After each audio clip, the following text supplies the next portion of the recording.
Hi, welcome to another movie recap. We're going to be reviewing Black Panther, Wakanda Forever. The disease struck the Yucatan people in 1571. One man discovered a plant and drank it with others. The toxin turned the people blue and rendered them unable to breathe air. They swiftly relocated to the ocean and established the Talokan civilization. Kukulkan was born to one of the ladies who consumed the plant. The baby grew up to become Talokan's ruler. When Fun died, she requested that she be buried on the property. Kukulkan took a group of guards up to the territory where he discovered a civilization. They attacked civilization in order to clear space for his mother's burial. One of the villagers dubbed him Namor, which translates as the boy without affection. Shuri works hard in her lab, attempting to build an artificial heart-shaped herb for her dying brother and Wakanda's king, T'Challa. Ramonda enters the lab gently, announcing the king's death. Wakanda is still having problems with other nations demanding their vibranium a year later. The Dora Milaje apprehend French military personnel attempting to steal from their outpost. Later, Ramonda addresses the United Nations and discloses the French attempt to steal. She informs the countries that even though the Black Panther is no longer present, they will continue to fight. Americans mine in the ocean at a mining outpost using a vibranium detector invented by an MIT student, Riri Williams. This is used to locate vibranium in the ocean. They are suddenly attacked by Talakanals, who do not want them stealing their vibranium. Namor shoots down the only remaining survivor Chopper. Ramonda and Shuri travel to the water to grieve the year after T'Challa's death. Despite Shuri's lack of preparation, they burn their funeral robes to mark the end of the mourning period. Namor then arrives, crossing the boundary by swimming under the water. He tells them about Talokan and asks for their assistance in stopping outsiders from stealing vibranium. He further says that vibranium is not only found in Wakanda, but also in Talokan. Ramonda scolds him, concerned about his presence. He informs them that he will murder the scientist who created the contraption and that they can assist him but cannot stand in his way.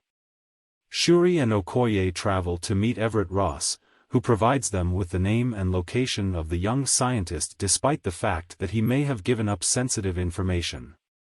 Okoye and Shuri then travel to Cambridge, Massachusetts in search of Williams.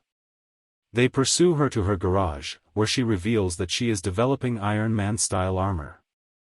They are, however, being watched by the FBI. Okoye flees in her car, Shuri on her motorcycle, and Williams in her armor. They are unexpectedly met by Talakanals, Atuma, and Namora. Shuri and Williams are caught after a brief skirmish. The next day, Ross arrives and meets with his ex-wife, Valentina Allegra de Fontaine. He also discovers and conceals Kimoyo beads. In Wakanda, an enraged Queen Ramonda chastises Okoye for losing Shuri, which is aggravated by prior instances such as when she appeared to stand with Killmonger when he took the throne and fired her as general. In Talokan, Shuri and Williams awaken. Namor demonstrates the civilization to Shuri, attempting to persuade her of his values and even handing her his mother's bracelet. She, on the other hand, is opposed to killing Williams. Meanwhile, Ramonda travels to Haiti to visit Nakia, who departed Wakanda 6 years ago. She requests that Nakia locate Shuri for her. Nakia conducts some snooping and discovers the place. She then separates Williams and Shuri while Ramonda discusses Namor's plan with him. They return to Wakanda, only to be tormented again when Namor and his people invade. They swarm the city, sparking a full-fledged conflict. Namor destroys all Wakandan vehicles before flooding the throne room with Ramonda and Williams. Ramonda swims to save Williams when she begins to drown. She is able to save Williams, but she drowns in the process.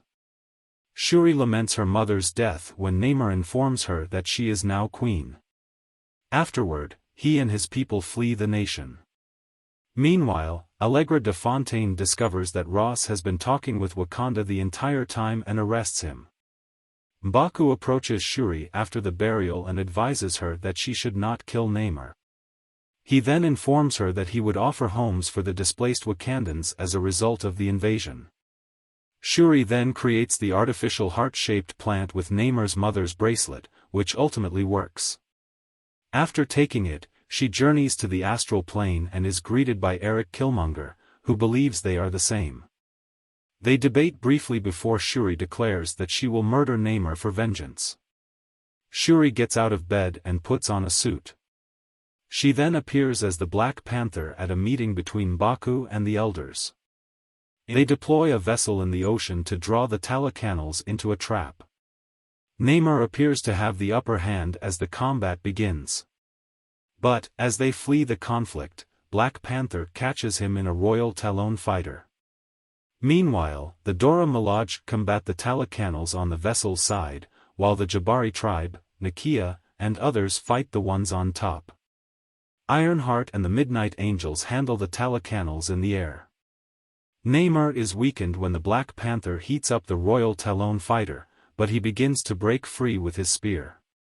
Black Panther uses her vibranium gauntlets to fire a blast that explodes the entire ship, throwing the two combatants to the island below. Further fighting ensues between the two until Namor impales Shuri. Instead of killing her, he is more concerned with reaching the water before dying.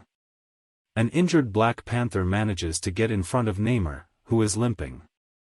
As she armors up, she cries, "Wakanda Forever," blasting a blast from the exploding Talon fighter into Namor. As he collapses, he is set on fire. She is about to kill him until she is reminded of her brother, T'Challa.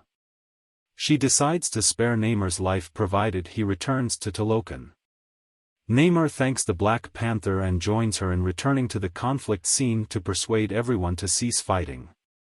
The Black Panther then cries, "Wakanda Forever," again, which the rest of the cast repeats. Williams returns to MIT without her armor because the Wakandans do not want any controversy by allowing her to keep it. Shuri flees to Haiti rather than contest the throne, which is eventually challenged by M'Baku. Namor later paints in his chamber while Atuma greets him. Namor assures her that their new partnership with Wakanda will benefit them both. Okoye escapes from detention on his route to prison. Shuri visits Nakia in Haiti before departing for the beach, where she burns her funeral ceremonial garment in accordance with Ramonda's desires, allowing her to finally grieve T'Challa.